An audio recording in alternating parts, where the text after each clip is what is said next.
Hi trainers, I'm Tids and we have an update for Pokemon Unite. So 1.5.2.7, I believe that was today's update, and there are some buffs and some nerfs for this as well. Also, I do have another video coming out after this with some really juicy data mines, so feel free to subscribe to the bell to be notified for that. But for the question of the day, I would love to know in the comments down below, which buff / nerf do you agree with the most? I personally haven't seen these yet, but there have been some mixed responses on Twitter, so I'm really excited to see what's going on, what's the tea, sis? So first we have Absol. Absol has a stat increase. That could mean anything. So that could be like lifesteal, damage, health. Not too sure about that yet. Absol's Psycho Cut changed to has the user attack with blades formed by psychic power that decreases the movement speed of opposing Pokemon for a short time when the move hits.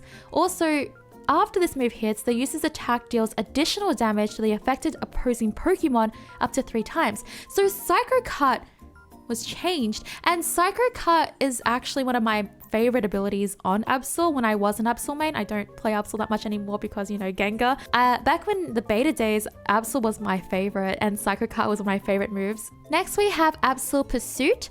The range has been increased, and Absol Pursuit Plus, this move's movement speed increase has been strengthened. So Absol has pretty much got a buff here. I'm very excited to see what this does for Absol. I'm going to try Absol again for sure because Absol is one of my favorite speedsters. It would probably be like Gengar, then Absol, and then, the other two. Right, next we have Crustle. Okay, so Crustle Rock Tomb changed to splits open the ground towards the designated area, dealing damage to opposing Pokemon in the area of effect, decreasing their movement speed for a short time, and creating a barricade of rock. If this move is used again, the barricade is removed. Crustle Rock Tomb Plus changed to upgrade strengthens this move's movement speed decrease on opposing Pokemon when it hits, and Crustle's Stealth Rock a move upgrade. Okay, so we have an Absol buff and a Crustle buff so far. Crustle I haven't seen much of lately, so we'll see if this brings Crustle back. A lot of people, in my opinion at least, didn't seem to use Rock Tomb just because it's it can be such a trolly move. Personally, I didn't use it that much. I used it literally only one time to troll my friend. Alright, moving on. Charizard Flamethrower, damage dealt to opposing Pokemon decreased. They nerfed Charizard. Charizard Fire Blast, this move's movement speed decrease has been weakened. They nerfed wait. So for me, I personally don't think Charizard needed a nerf. I don't know, that could just be me. Charizard's Unite move, in my opinion, is really strong. I don't know if it needs a nerf or not, but that move is really strong. But for its other moves, I didn't find it to be super crazy strong. So this is really interesting. An interesting change in my personal opinion.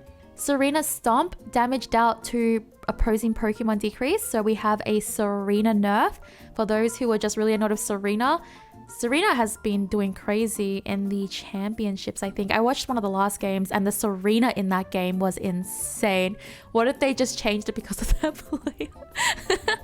But Tsareena Stomp has been nerfed. It was pretty powerful. Snorlax. Oh, we get to see some Snorlax changes. So Snorlax has pretty much fallen out of the meta because I don't know what they did to Snorlax, but it has. So the following stats have been increased. The special defense of Snorlax is now increased. Snorlax Heavy Slam cooldown reduce. Snorlax Block cooldown reduce. Snorlax Unite move Power Nap. The following the following stats have been increased. Unite move charge rate duration of effects on opposing Pokemon increased. Okay, so with Snorlax, it makes sense for me because Snorlax, I think at the moment is one of the defenders that are struggling, and maybe we'll see Snorlax back in more games. Snorlax back in the day was insanely scary, so I'm really interested to see if this will help Snorlax in the meta. But at least statistically, from what I understand, Snorlax has been performing pretty poorly in ranked and has been struggling, and I'm wondering if this will be enough to help it. Espeon Psyshock. So Espeon, duration of effects on opposing Pokemon increase. This move's movement speed decrease has been strengthened. Damage dealt to opposing Pokemon increase. Espeon Psybeam, damage dealt to opposing Pokemon increase. Espeon Stored Power, damage dealt to opposing Pokemon increase. And HP restoration increase. So Espeon just got a big old buff. Espeon has pretty much deals more damage now and has more health regeneration, restoration, whatever you want to call it. So the survivability there has been buffed as well. And for me personally, I do like to see a buff for Espeon. I thought Espeon, I don't think Espeon's like super weak, but I do think Espeon doesn't really offer that much in comparison to other attackers that are really strong at the moment. So I could see this like working. Pikachu has a stat increase. Don't know what that is, but Pikachu has a stat increase. Mamoswine is the last one, and Mamoswine got a buff. So Mamoswine Icicle Crash, cooldown reduce. Mamoswine Ice Fang, cooldown reduce. Mamoswine Unite Move, Mammoth Mash. The following stats have been increased. Unite Move charge rate. So they have buffed pretty much a lot of the defenders except for like Slowbro. Who's the other defender? I'm sure I'm missing one. I'm so sorry. But Mamoswine, Snorlax, Crustle, they all got a buff. So we do have a lot of defenders buffed this patch. And Mamoswine for me is already so scary. Like I struggle against Mamoswine, especially because I'm a Gengar main and crowd control is just literally so hard to deal with. So with Mamoswine being buffed, it's going to make it even harder for me. But maybe I deserve it.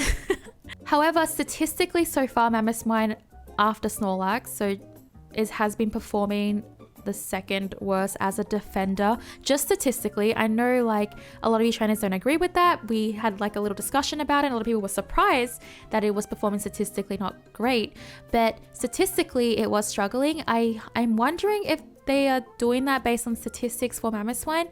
Some of the buffs and nerfs, I'm not sure. I really don't know which one I agree with the most. I think Espeon for me needed a buff. I don't think Charizard needed a nerf. That's just my opinion. So I'd love to know in the comments down below who you think needed a buff or a nerf. And if you don't agree with these buff or nerfs, what Pokemon do you think they should change? I would love to know. We also have another interesting change, and that is for the rank system. So this was from the Pokemon Unite Japan website. So it is translated, not exactly like accurate. So I'm going to try my best to understand here, but if you want to leave in the comments down below what you think this means, please let me know. But it says you can earn additional active points / master points after the game ends when the following conditions are met. Members of my team left maliciously during the battle. So I think what this means is that if you have a teammate that leaves the game because they're upset or they're mad, then you actually don't lose as many master points, I'm guessing. Defeated, I don't know what this means. I played aggressively until the end, so I don't know what the last two mean, but it looks like you can earn additional points even with these options. The energy rewards / master points you can earn depend on your rank. It is not applicable if you have formed a group with a player who left maliciously during the battle. So I think that's a way to not abuse it, especially if you're like in a group with another player, and if it says you're party with them and they left and they're in your party, maybe this won't apply to you. In the game, only the increase / decrease results of active points / master points will be reflected. When you have earned active points / master points, you'll be notified by email. We will continue to improve the detection accuracy of malicious neglect. So it looks like they are really working on, you know, like fixing the rank system, and because we get so many AFKs, so many people who just like give up or just maliciously try to ruin the game for us, I think they're trying to combat that. So I think that's really nice that they're doing that now at least. But yeah, I'm pretty happy about that. I would love to know in the comments down below what you think the other two mean, like defeated and I play aggressively until the end. Hopefully we'll have a better understanding of what this means in the future. I will have to play rank to find out, and I can't believe I'm gonna say this, but I hope I get an AFK just so I know how it works. I'm kidding. I don't want an AFK. But yeah, anyways, thank you so much for watching. Trainers, let me know in the comments down below what you think about the patch, what you think about this change, this adjustment details. I cannot wait to see you for the next video, because there are going to be some really cool data mines and an announcement and an event, and I really want to tell you about it and talk to you about it, and I'll catch you for that video. Okay, thank you. Bye.